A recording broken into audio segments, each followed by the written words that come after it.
இது தயவு செய்து நீங்கள் தலையிட்டு நீங்கள் நிப்பாட்டணும். அபிவிருத்தி என்றது முக்கியம், மாற்று கருத்து கிடையாது. ஆனால் அந்த அபிவிருத்தி என்ற பெயரில் ஒரு போரால் பாதிக்கப்பட்ட ஒரு பிரதேசத்தில் இருக்கக்கூடிய மக்கள் இன்றைக்குத்தான் தலை நிமிர பார்க்கின்ற இந்த சூழலில் ஒரு அபிவிருத்தி என்ற பெயரில் அவர்களுக்கு தங்களுடைய அந்த கஷ்டப்பட்டு வளர்க்க விரும்புகின்ற அந்த பொருளாதாரத்தை அளிக்கின்ற வகையில் வந்து நீங்கள் அந்த இடங்களை ஆக்கிரமிக்க தொடங்கினால் அந்த மக்கள் தலை தூக்க முடியாது. ஆகவே நீங்கள் இதில் வந்து தலையிட வேண்டும். நீங்கள் தலையிட்டு அந்த மக்களோட கதைச்சு ஆலோசனை பெற்று அனைவரும் ஏற்றுக்கொள்ளக்கூடிய ஒரு விதிமுறையை வந்து நாங்கள் கடைபிடிப்பது தான் முறை.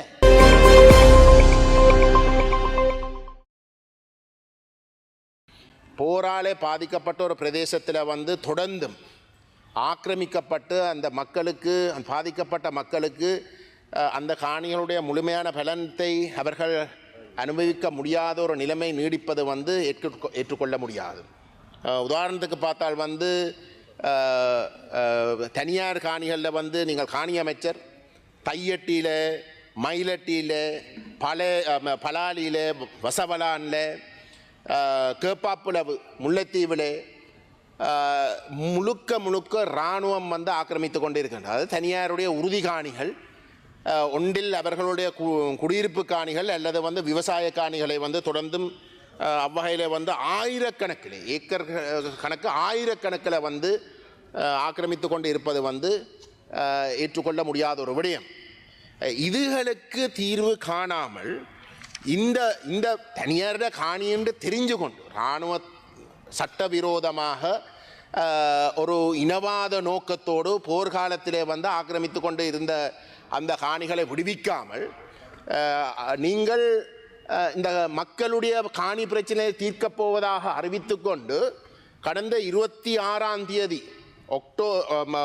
ஜூலை மாதம் 26ஆம் தேதி நீங்கள் ஒரு நோட்டீஸ் உங்களுடைய அமைச்சு வந்து லேண்ட் செட்டில்மெண்ட் ஆர்டினன்ஸுக்கு கீழே நீங்கள் ஒரு நோட்டீஸ் ஒன்று பப்ளிஷ் பண்ணியிருக்கிறீர்கள் வந்து சண்டே ஒப்சர்வரில் எல்லாம் வந்திருக்கின்றது. நான் அதை டேபிள் பண்ண விரும்புகின்றேன். அதில் இதுக்கு முதல் உள்ளூராட்சி சபை தேர்தல் நடைபெறுகின்ற பொழுது வடமாகாணத்தில் இருக்கக்கூடிய 6000 ஏக்கரை வந்து நீங்கள் அந்த லேண்ட் செட்டில்மெண்ட் ஆர்டினன்ஸுக்கு கீழே நோட்டீஸ் கொடுத்து 3 மாத காலாவசம் வழங்கி அதில் தனியார்கள் தங்களுடைய உரிமையை வந்து அதில் நிலைநாட்டாத பட்சத்தில் வந்து அதை அரசு காணியாக வந்து பிரகடனப்படுத்துறதுக்குரிய நடவடிக்கை முன்னெடுத்து அதை நாங்கள் கடும் எதிர்ப்பு தெரிவித்து அதை நீங்கள் இறுதியில் வந்து நிப்பாட்ட வேண்டிய ஒரு இடத்துக்கு தள்ளப்பட்டீர்கள். இப்போ அதனுடைய தொடர்ச்சியாக வந்து நீங்கள் இந்த அறிவித்தலை வந்து செய்திருக்கிறீர்கள். காலப்போக்கில் வந்து அந்த நோட்டீஸ் உத்தியோகபூர்வமாக வந்து கெசட் பண்ணப்படும் என்றதையும் நீங்கள் சொல்லியிருக்கிறீர்கள். இப்போ நான் என்னத்தை சொல்ல வரேன் என்றால், உண்மையிலே வந்து இந்த மக்களுடைய பிரச்சனைகளை காணி பிரச்சனைகளை தீர்ப்பதாக இருந்தால் நீங்கள் செய்ய வேண்டிய முதல் கடமை, அந்த மக்களுக்கு ஒரு நம்பிக்கை கொடுக்கக்கூடிய வகையில் நீங்கள் செய்ய வேண்டிய முதல் கடமை வந்து ஏற்கனவே உங்களுடைய அரசாங்கம் வந்து வழங்கின வாக்குறுதிகள், அதாவது இராணுவ ஆக்கிரமித்து கொண்டு இருக்கக்கூடிய தனியாருடைய காணிகளை நாங்கள் விடுவிப்போம். இன்றைக்கு போர் இல்லை, போர் இல்லாத சூழலில் இராணுவம் வந்து இப்படி ஆக்கிரமிக்க தேவையில்லை. இராணுவத்துடைய பிரசன்னம் வந்து வடகிழக்கில் இருந்து குறைக்கப்பட வேண்டும். இராணுவத்தை வந்து 2,50,000 இருந்து 1 லட்சத்துக்கு வந்து நீங்கள் குறைக்க இருக்கிறீர்கள் என்று ஜனாதிபதி வந்து முதலாவது வரவு திட்டத்தில் வந்து பிரகடனப்படுத்தினவர். அவ்வகையில் எல்லாம் வந்து உலகத்துக்கு சொல்லிக்கொண்டு அந்த காணிகளை விடுவிக்காமல் நீங்கள் புது காணிகளை தனியாருடைய கையில் இருக்கக்கூடிய புது காணிகளை அவர்கள் நிரூபிக்காத பட்சத்திலே நீங்கள் அரசு காணிகளாக வந்து சுயீகரிக்கிறதுக்குரிய நடவடிக்கை எடுக்கின்ற இந்த செயல்பாடுகள் இன்னும் வந்து சந்தேகத்தை தான் கூட்டுக்கொண்டது. ஆகவே நான் உங்களிடம் தயவுடன் கேட்டுக்கொள்கின்றேன், இந்த தையட்டி, மயிலட்டி, பலாலி, வசாவலான், கேப்பாப்புலவு இந்த பிரதேசங்களுடைய மக்கள் வந்து தொடர்ச்சியாக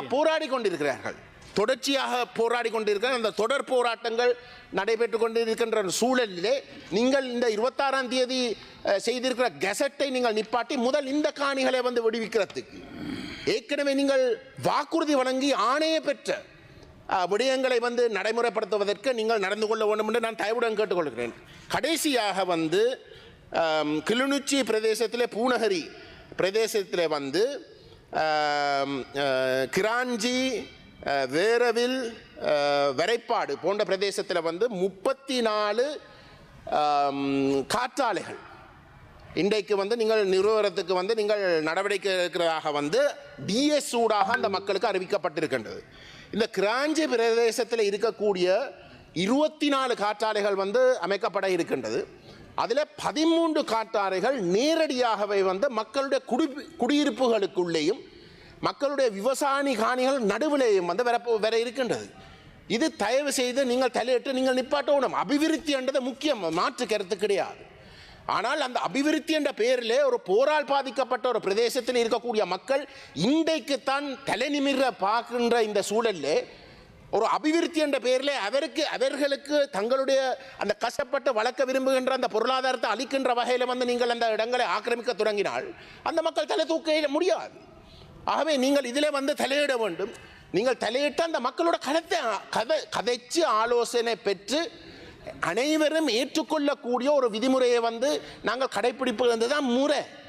இந்த காணி விஷயத்திலும் கூட நீங்கள் இந்த 26ஆம் தேதி விடுத்த நோட்டீஸும் கூட திரும்ப நீங்கள் அந்த மக்களோட கதைக்காமல் வந்து மக்களுடைய பிரதிநிதிகளோட கதைக்காமல் இந்த காணிகளை வந்து இருக்கக்கூடிய உண்மையான சிக்கல்களையும் பிரச்சனைகளையும் தீர்க்கிறதுக்கு ஒரு சரியா அனைவரும் ஏற்றுக்கொள்ளக்கூடிய ஒரு விதிமுறையை வந்து நீங்கள் கடைபிடிக்கணும். அவ்வகையில் வந்து எங்களுடைய முழு ஒத்துழைப்பும் உங்களுக்கு இருக்கும். ஆனால் அதை செய்யாமல் ஒருதலை பட்சமாக இப்படிப்பட்ட அறிவிக்கிறது வந்து இன்னும் சந்தேகங்களை கூட்டுகின்ற விடயங்களாகத்தான் இருக்கு. ஆகவே தயவு செய்து நீங்கள் இதிலே வந்து தலையிட வேண்டும். எங்களுடைய ஒத்துழைப்பு உங்களுக்கு இருக்கும். ஒரு சரியான விஷயத்தை செய்கின்ற பொழுது எங்களுடைய ஒத்துழைப்பு இருக்கும். ஒரே ஒரு உதாரணத்தை சொல்லி கௌரவ உறுப்பினர் நான் என்ற பேச்சை முடிக்கிறேன்.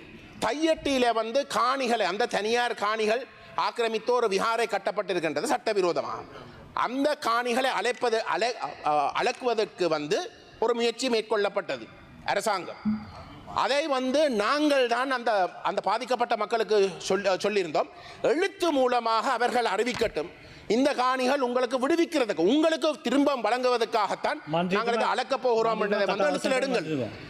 இன்றைக்கு அந்த வாக்குறுதியை வழங்காமல் இன்றைக்கு வந்து பாதுகாப்பு அமைச்சு அறிவிச்சிருக்க வந்து அதில் ஒரு அங்குலம் கூட கிட்டத்தட்ட 3000 ஏக்கர் ஒரு அங்குலம் கூட தையட்டு உட்பட ஒரு அங்குலம் கூட காணி விடுவிக்கப்படாது. அது இராணுவத்துறை தேவைக்காக தொடர்ந்தும் பயன்படுத்தப்படும். அவை இதுதான் எங்களுக்கு இருக்கக்கூடிய சந்தேகங்கள்.